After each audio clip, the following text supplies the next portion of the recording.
Et s'il continuait à faire mentir les oracles? On le disait élu par défaut, il vit aujourd'hui un état de grâce du Figaro au CIO, de Berlin aux Républicains. On le pensait entravé, coincé par 50 ans de bipartisme. C'est lui qui fracture la droite après avoir siphonné les héritiers du socialisme. Feu de paille ou nouvelle ère, est-il en train de dynamiter la politique française? Emmanuel Macron trace sa route. Voici l'émission politique.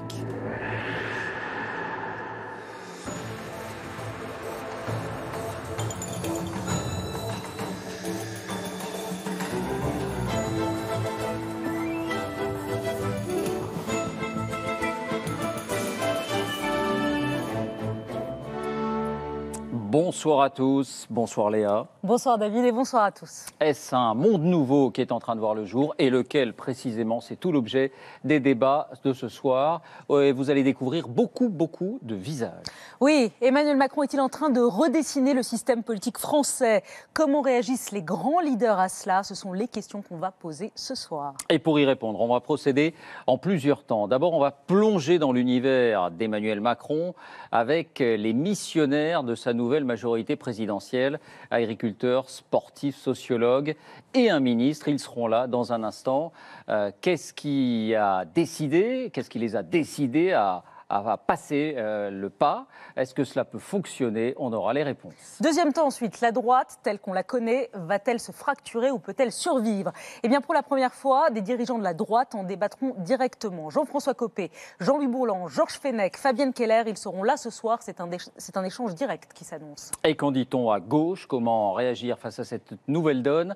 Deux temps forts ce soir. Jean-Luc Mélenchon sera avec nous et on découvrira notre sondage exclusif sur les intentions de vote dans sa circonscription à Marseille. Benoît Hamon sera également avec nous. Oui, et pour terminer, autre circonscription qui sera au centre des regards, celle de Saint-Gilles dans le Gard. On sera avec Gilbert Collard, député sortant du Front National, ainsi que la torera Marie-Sarah Lambert, qui est candidate d'En Marche et qui n'avait pas parlé jusque-là.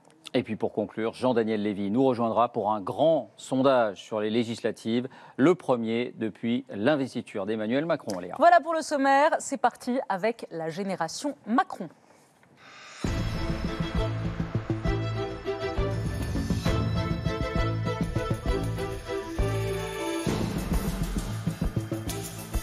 Alors, quel visage pour cette nouvelle génération politique qui a sauté le pas et qui a rejoint Emmanuel Macron? Les voici, ces visages. Bonsoir Aude Amadou, vous avez Bonsoir. 37 ans, ancienne handballeuse pro, candidate en Loire-Atlantique. Aujourd'hui, vous dirigez une agence de marketing sportif. Jean Viard nous rejoindra dans un instant. Il est sociologue, lui est candidat dans le Vaucluse. Bonsoir à vous Sandrine Lefeur. Bonsoir. Vous avez 26 ans. Vous êtes agricultrice bio près de Morlaix et candidate vous aussi. Mais juste avant de vous entendre toutes les deux, c'est en quelque sorte un grand frère qui vous rejoint tout de suite. Il a 51 ans, il est entré hier au gouvernement. 51. 51. On ne va Oui. pas le vieillir tout Oui. de suite. J'ai dit quoi, 61? 61. Mais... Pardon. Il a 51 ans. Il a été nommé secrétaire d'État chargé des relations avec le Parlement. Il occupe surtout le poste très délicat de porte-parole du gouvernement. Le maire de Forcalquier, Christophe Castaner, qui a fait ce matin son baptême du feu avec son premier conseil des ministres. Et on l'accueille tout de suite.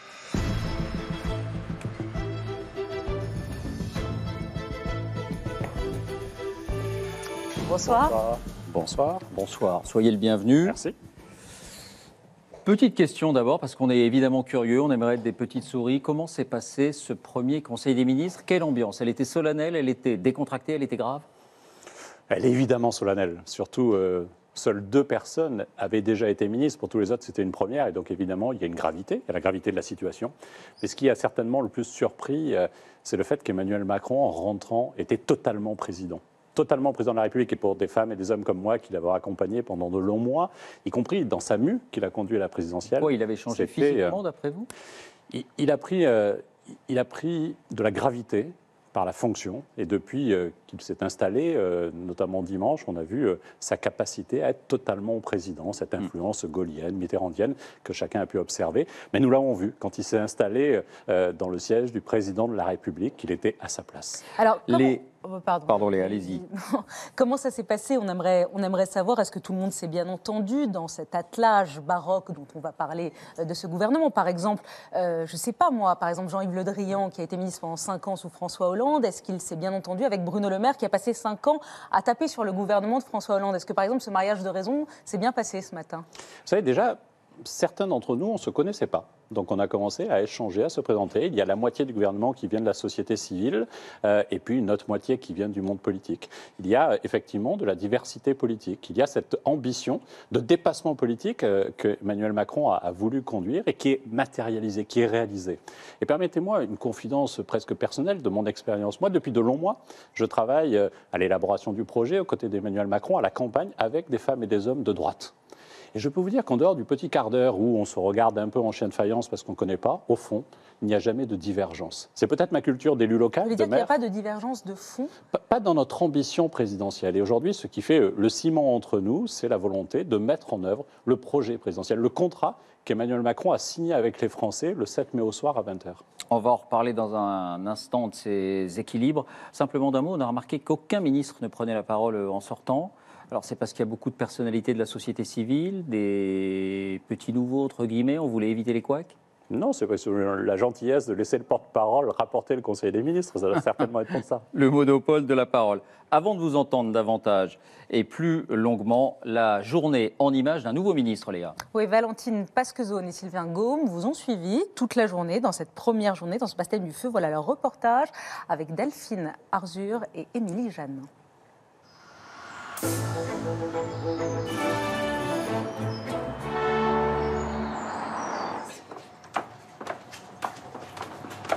Comment s'est passé ce premier conseil? Plutôt bien, j'espère. Et ce premier compte rendu? À bientôt. Comment vous vous êtes préparé? C'est une pression quand même, c'est un défi pour vous. Oui, c'est évidemment une pression particulière de se retrouver devant 70 ou 80 journalistes avec des images dont on sait qu'il y aura quelques traces. Et donc, du coup, il vaut mieux éviter l'erreur. Et donc, comme quoi, ça arrive même au meilleur.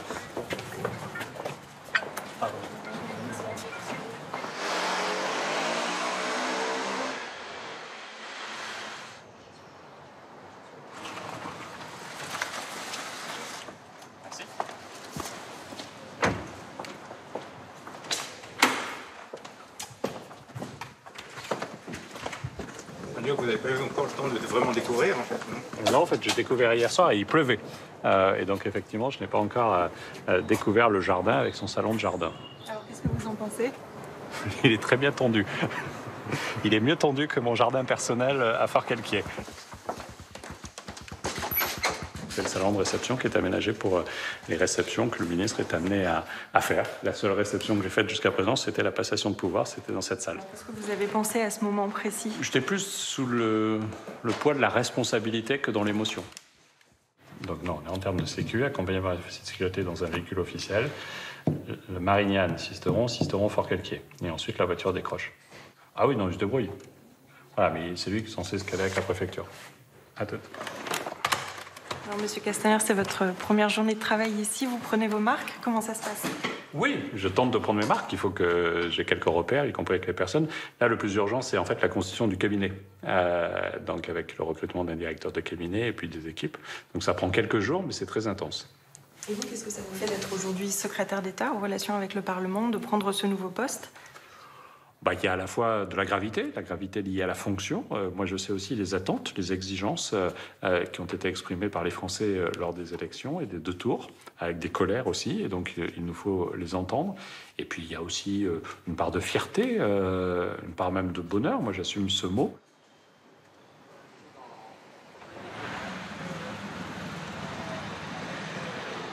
Voilà, la découverte des palais de la République, la constitution du cabinet, l'organisation des transports. Quelques mots, Christophe Castaner, sur ces fameuses personnalités de la société civile qui sont brandies un peu comme un gage de renouvellement, peut-être d'efficacité. Est-ce qu'il suffit de ne pas être un politique professionnel pour que ce soit un gage de réussite? Bien sûr que non. Mais il faut un point d'équilibre. C'est vrai que nous avions une professionnalisation totale de la vie politique, à la fois dans les candidatures, avec un cursus traditionnel. Il fallait être maire, adjoint au maire, conseiller départemental, conseiller régional, et vous atteignez le Graal suprême, député un jour. Et au fond, c'était l'entre-soi.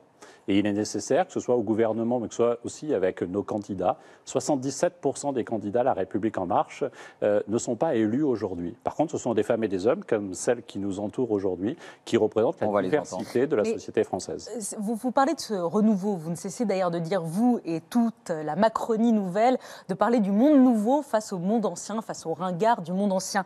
Mais quand même, quand je vois le Figaro ce matin, vous voyez, par exemple, le renouvellement, là, Gérard Collomb, 70 ans, François Bayrou, ministre sous Édouard Balladur il y a 20 ans, Bruno Le Maire, ministre il y a 10 ans, c'est-à-dire les ministres les plus importants du gouvernement. Les ministres d'État, les ministres régaliens, à l'économie, etc. C'est ça le renouveau? Non, parce que vous avez choisi 3 des personnages sur 22. Mais je rappelle par exemple Sylvie Goulard, qui est ministre des Armées, qui est aussi une forme de renouveau et qui est une femme à un poste de responsabilité majeur. Et puis il y a aussi ce besoin d'expérience autour du président de la République, autour du Premier ministre Édouard Philippe, pour faire en sorte qu'on puisse aussi accompagner celles et ceux qui rentrent au gouvernement. C'est aussi une responsabilité. Il faut trouver ce point d'équilibre. Il ne faut pas chasser les politiques. Il ne faut surtout pas chasser en référence à l'âge, parce qu'on peut être aussi plein d'énergie, quel que soit son âge. Mais il faut trouver cet équilibre nécessaire. Et le dépassement, il est lié au cursus. Il est lié aussi à cette belle parité avec des postes à responsabilité pour les femmes. C'est intéressant, vous parliez de la parité. D'ailleurs, vous avez cité Sylvie Goulard, et vous avez raison, parce que c'est la seule femme à un poste régalien. Pour le reste, quand on regarde la hiérarchie du gouvernement, le poids, certes, la parité est respectée, mais le poids des hommes est quand même beaucoup supérieur à celui des femmes. 3 ministres d'État, 3 hommes, tous les postes régaliens, à part Sylvie Goulard, que des hommes. En fait, des postes régaliens, si on prend la définition, on en a 3. Donc vous avez raison, c'était difficile de faire la parité. Il y a une femme pour 2 hommes. Mais moi, je revendique, par exemple, que le ministère de la Culture soit un ministère majeur dans un gouvernement. Et ce n'est pas parce qu'il serait considéré comme mineur qu'il est confié à une femme de lettres, une femme de libre. Dans l'ordre hiérarchique du gouvernement, dans l'ordre où le secrétaire général l'a annoncé. Vous avez raison, mais pour ma part, je ne sais plus quel est mon ordre protocolaire, mais je suis loin derrière. Donc c'est finalement pas très important. Ce qui compte, c'est de faire confiance à des femmes et à des hommes qui viennent d'horizons différents. Alors, 2 de ces nouveaux visages, on va les découvrir. Un 3e va nous rejoindre. Aude Amadou, bonsoir.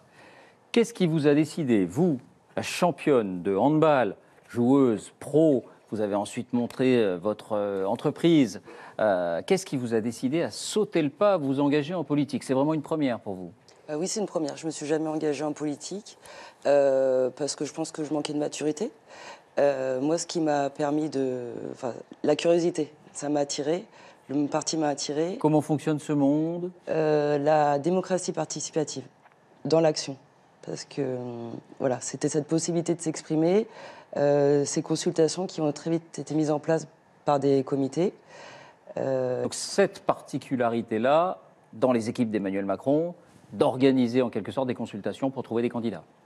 C'est ça? Non, au départ de la création d'En Marche, très vite ont été mis en place des comités pour mener en fait différentes thématiques, des ateliers, et après vraiment rentrer dans l'action avec la campagne présidentielle, où là il y avait tout ce que se fait traditionnellement dans les autres partis, on n'a rien inventé, c'est-à-dire le tractage, le boitage, le porte-à-porte, tout ce qui se fait. Vous avez toujours voté? Oui. Donc vous avez toujours eu un intérêt pour la chose publique? Oui. Et c'est la personne d'Emmanuel Macron là qui vous a déclenché? Non, pas seulement. Parce que j'y vois pas seulement un homme. J'y ai vu un souffle nouveau. J'y ai vu une volonté exprimée de faire quelque chose de différent par rapport au code traditionnel. Mais j'y ai vu vraiment un travail d'équipe. Et moi, c'est vraiment ce qui m'a attirée. Et j'y ai retrouvé un peu ces valeurs que j'avais dans le sport. Donc, et d'ailleurs, quand on voit l'arrivée de Monsieur le Président, il y a toujours son équipe qui est pas loin. C'est-à-dire que c'est jamais l'homme qui est vraiment mis en avant. Et c'est vraiment, je trouve, le travail d'équipe. Vous l'appelez Monsieur le Président maintenant? Bah oui. Monsieur le Président Emmanuel Macron, même question à vous, Sandrine Lefeur. Vous êtes agricultrice bio. Oui. Qu'est-ce qui vous a poussé à vous jeter dans le bain de la politique? Et je rappelle que vous avez 26 ans. À 26 ans, vous n'avez pas eu peur de rentrer dans ce monde cynique, dans ce monde de requins de la politique? Non, pas du tout, parce que je pense que l'âge n'est pas un critère. Vous savez, moi, effectivement, j'ai 26 ans, mais quand on prend mon parcours, j'ai déjà créé 2 entreprises, mon exploitation agricole et un commerce de proximité sur ma commune. Donc, je pense que l'âge n'est effectivement pas un critère. Ensuite, moi, j'ai été séduite par le projet d'Emmanuel Macron. Je le défends sans réserve et je l'ai défendu sans réserve. Qu'est-ce qui vous a plu dans son projet? Citez-nous 1 ou 2 mesures où vous vous êtes dit là je vote, là j'y vais. Ce qui m'a plu, c'est le renouvellement politique. Ça m'a attirée et également la façon dont il défendait les femmes. C'est-à-dire il voulait vraiment défendre la parité au sein du gouvernement et de l'Assemblée nationale. Et ça, je trouvais ça très important. Et ce n'est pas uniquement de donner des circonscriptions non gagnables aux candidates aux législatives. Alors, ceci dit, je précise, Christophe Castaner, il avait promis pendant la campagne un ministère plein et entier du droit des femmes. Finalement, c'est un secrétariat d'État. Oui, mais directement rattaché au Premier ministre, ce qui permet la transversalité. Alors qu'un ministère, c'est assez stratégique. Un ministère, du coup, est autonome dans son coin. Un secrétaire d'État auprès du Premier ministre sera en responsabilité partout. C'était sa promesse. Oui, mais la promesse, c'est de faire du chantier de l'égalité un chantier transversal. À l'une et à l'autre, en un mot, vous êtes de droite ou vous êtes de gauche? Et est-ce que ce sont des notions importantes pour vous, Aude Amadou? C'est pas une notion importante pour moi parce que j'ai un ancrage familial qui est de gauche. Je pense qu'après, avec l'épanouissement personnel, les rencontres qu'on fait, on est amené à forger nos convictions. Donc moi, mon engagement, il s'est fait à partir de ce moment-là, c'est-à-dire que je ne l'ai pas réellement eu avant. Et là, j'ai sauté le pas parce que justement, j'y ai trouvé quelque chose de différent. Mais la réponse, donc, aujourd'hui, c'est pas très important pour vous? Non, il faut faire avancer la France. Donc tant qu'on puisse le faire Donc ensemble. ni de gauche ni de droite. Même chose pour vous? Pareil pour moi, je suis de gauche et de droite. Qu'est-ce que ça veut dire de gauche et de droite? Parce qu'il y a des idées à prendre partout. Je pense qu'aujourd'hui, on ne peut pas faire avancer la France si on reste dans les clivages politiques qui existent actuellement. On l'a vu ces dernières années, la France n'avance pas, on ne peut pas. Il faut prendre des idées à droite, les bonnes idées à droite, et prendre les bonnes idées à gauche. Ils ont retenu la leçon. Hein, mais vous permettez un commentaire? Moi, je suis scotché. Alors. Parce que toutes les deux, je les ai rencontrées samedi après-midi, comme ça. Et on a discuté de plein de choses, mais alors on n'a absolument pas parlé de ça. Et au moment où on voit presque des vieux briscards comme moi, même si je n'ai pas 61 ans, on se dit qu'à les écouter, franchement, vous avez raison, la parité et le renouvellement, c'est majeur. Aude Amadou, ça fait très longtemps qu'on parle des personnalités civiles en politique, même si là, dans ce gouvernement, elles sont plus nombreuses. On se souvient des expériences qu'il y a eu depuis Francis Maire à l'économie, M. Arpaillange à la justice. Ça a très rarement marché, il faut être honnête. Pourquoi est-ce que cette fois-ci, vous êtes convaincu que ça va marcher? Avec vous, avec cette génération-là? Moi, je suis convaincue parce qu'on a besoin aussi d'un réveil citoyen et d'un retour à la vie publique. Je pense que sur le terrain, nous sommes les rapporteurs et les porte-parole des citoyens. Donc après, on peut permettre une transition au sein de l'Assemblée, mais on l'a toujours dit, c'est que c'est une parité. Donc c'est un travail en collaboration. On ne demande pas d'avoir une Assemblée entièrement de personnes issues de la société civile. On demande à chaque fois une parité. Et par rapport à la légitimité qu'on peut avoir à l'Assemblée, on m'a posé la question, il est de dire aussi que on va s'entourer aussi de personnes compétentes. Donc on n'est pas jeté... Mais vous vous êtes pas dit l'une et l'autre, la politique c'est un métier, voter des lois c'est un métier, c'est un savoir-faire. Est-ce que ça vous a pas fait peur? Est-ce que le travail législatif ne vous fait pas peur? Vous savez, moi, quand je me suis installée sur mon exploitation, j'avais pas beaucoup d'expérience et j'ai appris sur le terrain. Et aujourd'hui, j'ai une exploitation qui est saine. Pareil, quand j'ai monté mon commerce, je n'ai pas une formation dans le marketing. Et donc vous vous dites, député, c'est pareil, c'est un métier, ça s'apprend, j'y arriverai. Je pense que la politique n'est pas un métier et que tous les citoyens peuvent réfléchir sur l'avenir de la France. Nous serons entourés de techniciens pour des questions. C'est intéressant ce que vous dites. Vous êtes d'accord avec ce qu'elle vient de dire? La politique, c'est pas un métier? Oui, je pense, et surtout pour avoir l'expérience d'un mandat parlementaire, vous avez à l'Assemblée nationale des collaborateurs, des administrateurs qui sont très bons techniquement et qui sont capables de travailler pour le député, à condition que le député donne du sens. Et je pense que des citoyens qui ne sont pas des professionnels de la politique ont autant de bon sens que n'importe quel autre professionnel de la politique. On va passer aux questions plus politiques. On va passer aux questions plus politiques avec vous, Christophe Castaner. Vous êtes engagé au Parti socialiste à 18 ans. Vous avez un passé militant de près de 30 ans à gauche. Sur le fond, qu'avez-vous de commun avec Bruno Le Maire, qui a défendu la privatisation de Pôle emploi ou la suppression de 500 000 fonctionnaires? Mais au fond, ce qu'on a en commun, c'est ce qui nous rassemble aujourd'hui, c'est-à-dire cette volonté de dépassement d'un vieux système qui fait qu'on n'est jamais pragmatique. Pendant 5 ans, à l'Assemblée nationale, j'ai vu des prises de position qui étaient uniquement dogmatiques. Et j'avais le parfait manuel du bon petit député socialiste, et à la page 29, il fallait faire ça ou ça ou ça. Je pense que le pragmatisme, c'est ce qui nous rassemble. Et puis aujourd'hui, on a une feuille de route, celle du contrat présidentiel passé avec les Français. Mais le pragmatisme, c'est renoncer à ses convictions. Non. Ce que je veux dire, Bruno Le Maire, qui a fait toute une série d'interviews en défendant l'idée qu'il faut supprimer 500 000 fonctionnaires, qu'il faut privatiser Pôle emploi, aujourd'hui, il a changé d'avis. Aujourd'hui, il est pragmatique. Mais aujourd'hui, il a rejoint le projet d'Emmanuel Macron qui pense qu'il faut baisser la dépense publique et qu'il faut renforcer l'investissement public plutôt que le fonctionnement.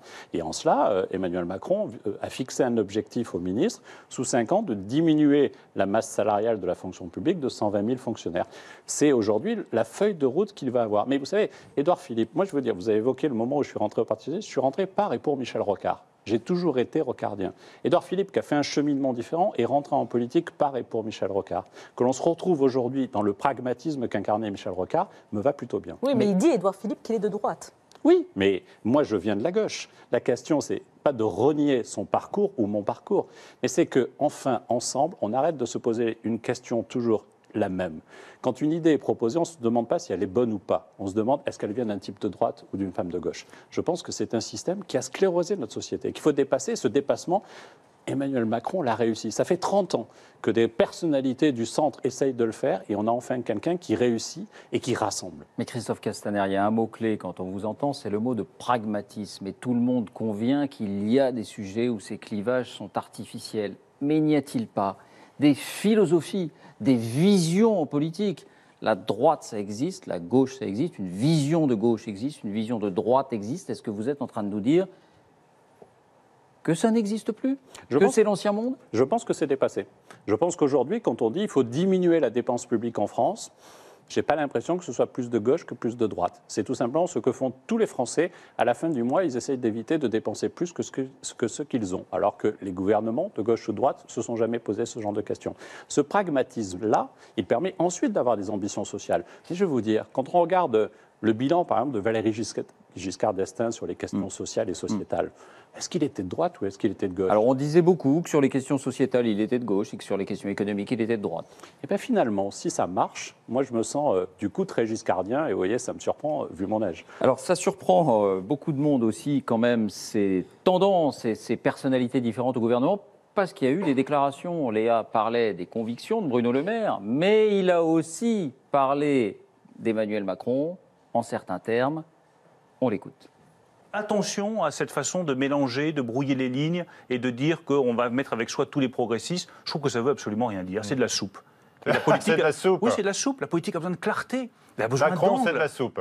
Pour l'instant, tout ce que j'entends, oui, c'est de la soupe. Emmanuel Macron, c'est l'homme sans projet, parce que c'est l'homme sans conviction. Et si demain il y a un projet, puisqu'on nous annonce un projet, on sait que ce projet pourra être contredit dans la minute qui suit. Les idées d'Emmanuel Macron, excusez-moi, j'ai rien trouvé de très novateur, j'ai rien trouvé de très surprenant, j'ai rien trouvé qui puisse me convaincre. Mais donc exemple... aujourd'hui, je vous le dis, je ne travaillerai pas avec Emmanuel Macron. Est-ce que vous comprenez, en entendant ces mots, que certains s'interrogent sur une forme d'opportunisme? Je ne crois pas que ce soit le cas, mais on a tous été à un moment donné était tenu par nos partis politiques. Moi-même, j'étais otage de certaines prises de position. Il a l'air carrément libéré au niveau de la parole. Mais dans le jeu médiatique, on s'y est prêté, on a eu tort de s'y prêter. Ce qui compte aujourd'hui pour moi... Emporté, vous dites, en quelque sorte, par l'appartenance politique? C'est le jeu politique et on s'y est tous prêtés, mais moi le premier. Aujourd'hui, moi, ce qui compte, c'est de savoir si M. Le Maire s'engage sur la mise en œuvre du projet d'Emmanuel Macron. La réponse est oui. Je l'ai vu ce matin en Conseil des ministres et j'aurai plaisir à travailler avec lui et à lui rappeler, si c'était nécessaire, sous l'autorité d'Édouard Philippe, le Premier ministre, ce travail collectif de mise en œuvre de ce projet. Alors vous dites que ce n'est, vous répondez à David, vous lui dites que ce n'est que du jeu politique. Ces petites phrases-là, mais petites phrases de Bruno Le Maire à ces seuls sujets-là. Avant d'accueillir et de donner la parole à Jean Viard, est-ce que c'est juste de la petite phrase politique, par exemple, alors que vous affichez une volonté de progressisme? Vous dites on est l'alliance des progressistes. Est-ce que c'est juste une petite phrase comme ça, quand vous avez Gérald Darmanin, qui est aujourd'hui ministre du Budget, qui disait il y a quelques années, en tant que maire, je ne célébrerai pas personnellement de mariage entre 2 hommes et 2 femmes, ou encore mariage homosexuel et adoption par les homosexuels, faut-il tout accepter sous le prétexte que la société évolue? il est bienvenu dans le progressisme que vous incarnez en disant cela? Mais vous savez, on peut rester qu'entre nous. On aurait pu faire un gouvernement avec uniquement les amis d'Emmanuel Macron. Mais est-ce qu'il a été représentatif de ce dépassement nécessaire attendu par les Français? Moi, je ne crois pas. Et donc oui, il faut savoir reconnaître certaines punchlines qu'on a pu sortir à un moment donné. C'est pas une punchline, c'est peut-être une conviction. Non, parce que depuis, il a été en responsabilité, il a vécu ce qu'on nous annonçait comme une catastrophe, comme un séisme, le mariage pour tous, qui au fond aujourd'hui est un sujet accepté largement par la société française. Donc maintenant il a changé, il est devenu progressiste. Mais je ne parle pas, je n'ai pas vocation à dire qui a changé, qui est bien, qui est gentil. Je laisse ça à d'autres. Moi, ce qui m'intéresse, c'est de savoir si à un moment donné, on est capable nous-mêmes de dépasser notre propre logiciel pour construire quelque chose ensemble. C'est ça qui est extraordinaire. Et c'est d'autant plus difficile que si on était resté entre nous, ce serait cool. On serait entre amis, on serait copains, il n'y aurait pas de difficulté. Mais est-ce que c'est ça qui compte? Ce qui compte, c'est notre capacité à transformer la France. Bonsoir Jean Viard, vous nous avez rejoint. Il y a des embouteillages, mais on est heureux de vous accueillir. Un train qui était en retard, excusez-moi. Vous avez 69 ans, vous êtes 68. 68, pardonnez-moi décidément. Oui, mais on vieillit tout le monde ici. Moi, j'ai pris 10 ans, d'accord. Vous allez voir qu'à la fin de l'émission, on va parler de 90 ans. Ça va finir très mal. On vous lit depuis longtemps, vous êtes sociologue, vous publiez des travaux, spécialiste du temps libre. Bref, vous êtes un observateur de la chose publique depuis très longtemps. Vous, qu'est-ce qui vous a décidé à sauter le pas et à devenir acteur de la chose publique et candidat d'En Marche? Il y a deux raisons. La première, c'est que depuis 30 ans, on essaye que le Front National arrête de monter. Je m'en suis beaucoup occupé, je me suis même occupé du théâtre de Toulon, on a écrit des livres, etc. Ça ne marche pas. La vieille politique ne permettait pas de caler l'extrême droite, et on voit même dans le monde entier, le Brexit, Trump, disons avant c'était franco-français, ça se mondialise, donc il y a un problème de fond. Arrive effectivement Emmanuel Macron qui au fond dit quoi? Il dit on va mélanger l'entreprise, l'Europe et les formes de solidarité issues de la gauche, pour être très simpliste. Et il donne d'un coup à la gauche l'idée que l'entreprise est au centre de la société. Ce que des gauches ont trouvé aux États-Unis depuis longtemps, en Allemagne, mais pas en France. Et donc il fait un mariage que moi j'ai toujours trouvé indispensable. Donc sur le fond, quand il a développé ses propositions, il y a même un de mes amis algériens qui a tweeté pourquoi Macron fait du Jean Viard. Je crois que ce n'était pas le cas, mais c'est pour dire que j'étais d'accord là-dessus. Ça, c'est la première chose. Après, pourquoi je me présente à l'élection législative? Moi, j'habite le Vaucluse. Le Front National a fait 47% là où j'habite. Donc je me suis dit, qui est-ce qui peut empêcher le Front National d'avoir cette circonscription? Je pouvais travailler avec les réseaux d'Emmanuel Macron en conseillant des gens, etc., comme j'ai toujours fait. Je me suis dit, en plus c'est un endroit difficile parce qu'il y a 3 petites villes séparées par des montagnes, on ne vit pas ensemble, enfin bon, c'est une circonscription, il n'y a pas d'unité politique. Je me suis dit, moi qui passe un peu à la télé, qui écrit des livres, qui ai une notoriété, j'ai mon entreprise, j'ai élevé mes 6 enfants, tout ça, je me suis dit, peut-être que moi je vais amener les 2-3 points de plus qui vont faire que le Front National n'aura pas la circonscription. Il y a une critique qu'on fait aussi face à ces nouvelles investitures que vous représentez tous ici de la société civile, c'est que à la fin, comme vous ne devez finalement votre parcours et votre entrée en politique qu'à un homme, Emmanuel Macron, finalement vous soyez membre d'une majorité un peu godillotte qui votera tout ce qu'on lui dira de voter et qui fera tout ce qu'on lui dira de faire. Vous savez, d'abord, on est quand même beaucoup les représentatifs des comités En Marche, de tous ces gens qui se réunissent, qui des fois sont d'ailleurs un peu plus intello que couleur d'affiche, mais qui réfléchissent à des tas de sujets. Donc on n'est pas comme ça déconnecté. Puis je vais vous dire, on était l'autre jour avec Monsieur le ministre au Quai Branly, il y avait tous les candidats, mesdames aussi. D'un coup, c'était plus l'Assemblée nationale. C'était pas tous ces hommes d'un certain âge habillés en gris avec la même cravate, encore que la cravate est obligatoire. On avait l'impression de la France. Il y avait des moitiés de dames, il y avait des jeunes, il y avait des gens d'origine africaine, d'origine... Est-ce que c'est pas un peu caricatural comme vision du politique de base? Je sais bien qu'on a pêché dans un excès de l'homme blanc de plus de 50 ans. Je ne veux pas faire le sociologue, mais la France est un pays de statut. Et donc, on ne change les équipes vraiment politiques que par des espèces de mini-révolutions. Parce qu'il y a des pays où ça évolue plus. Nous, on est défini par notre boulot, par notre diplôme. À 70 ans, on vous demande encore quel niveau d'études on a eu, etc. C'est la culture française, je ne la critique pas. Et donc, les changements sont toujours un peu des sauts. 45, 58, 81. D'ailleurs, le président Macron joue sur le rituel de 81. Donc là, c'est un nouveau saut. Si les mêmes restaient 40 ans au pouvoir, dans 40 ans, ils seraient pareils que les autres. C'est la question du renouvellement qui est essentielle. Qu'est-ce que vous avez de commun avec ces deux jeunes femmes? Mais ça, on verra, mais c'est qu'elles ont travaillé, c'est qu'elles ont... Il y a un mélange entre des gens qui ont construit leur expérience par métier, par expérience professionnelle. Et il faut des professionnels de la politique, ou en tout cas des gens qui ont déjà fait un ou deux mandats. C'est très compliqué, le droit, la politique, la gestion des assemblées. Donc il faut une partie de gens, je dirais, qui étaient déjà élus la dernière fois. Mais pas trop longtemps, puisque je crois qu'on les laissera que 3 fois. C'est ça qu'on a en commun. On arrive avec de l'expérience, je dirais, de métiers qui ne sont pas la politique. C'est ça qu'on apporte, mais en mélangeant. Sandrine Lefeur et Or Amadou, est-ce que vous avez conscience que si vous devenez député, vous aurez aussi à endosser parfois les positions de votre majorité qui ne seront pas forcément les vôtres personnellement et que vous devrez pratiquer à votre tour cette fameuse langue de bois? Moi, je ne le prends pas comme ça, en fait. C'est des discussions peuvent être engagées, elles peuvent être constructives. Donc, ah mais attendez, si le président, comme vous dites, monsieur le président, prend une position sur tel sujet, on attendra de vous que vous la défendiez, même si ce n'est pas la vôtre. Et toutes ces positions ne peuvent pas être les vôtres. C'est qu'il y a eu des discussions au préalable et qu'elles ont été tranchées. Donc oui. Vous acceptez la règle du jeu? C'est la règle du jeu. Sandrine Lefeur? Tout à fait, je suis d'accord. C'est la règle du jeu. On est au courant du programme d'Emmanuel Macron. On sait vers où il va. Et voilà. Autre question à l'une et à l'autre. Si vous êtes battu aux législatives dans un mois, vous continuerez, vous resterez engagé en politique ou vous retournez à vos univers professionnels? Moi, je continue à travailler sur mon exploitation de toute façon, mais ça ne m'empêchera pas de continuer à m'engager dans la vie politique. Et vous? Également, parce que si je n'avais pas eu mon investiture, je me serais investie sur la campagne de l'autre candidat. Et vous aussi, Jean Viard? Oui, mais moi j'ai toujours conseillé les grands, les puissants. Bon, mais non, mais quand on est intellectuel, on est naturellement l'interlocuteur d'un certain nombre de gens, puissants ou pas puissants. Dernière question à vous, Christophe Castaner. Eh oui, il y a une quinzaine de rédactions, Christophe Castaner, de journalistes qui s'inquiètent de l'organisation de la communication de l'Élysée. Le Figaro, Le Monde, TF1, Le Parisien ou encore France Inter ont écrit une lettre aujourd'hui au président de la République. Ils ont peur du fait que l'Élysée choisisse les journalistes qui vont couvrir les voyages du président de la République. Est-ce que c'est au président de la République de choisir les journalistes qui vont couvrir ce qu'il va faire?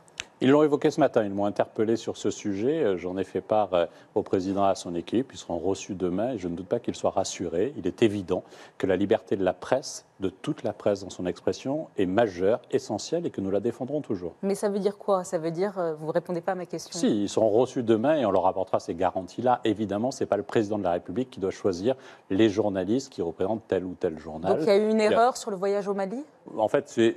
Comme c'est un déplacement avec une sécurité particulière, il y a eu un choix de pool et il y a eu une interpellation ce matin des journalistes lors du point presse. Il y a eu un choix des journalistes voilà. aussi. Et donc, du coup, nous corrigerons évidemment cela, mais il est important qu'on ait une communication maîtrisée, ordonnée, surtout sur un déplacement aussi sensible que celui du Mali. Mais une communication maîtrisée, ordonnée, est-ce que ça veut dire une communication verrouillée? Bien sûr que non. Il faut une liberté dans l'expression, comme il faut une liberté dans le contrôle que font les journalistes.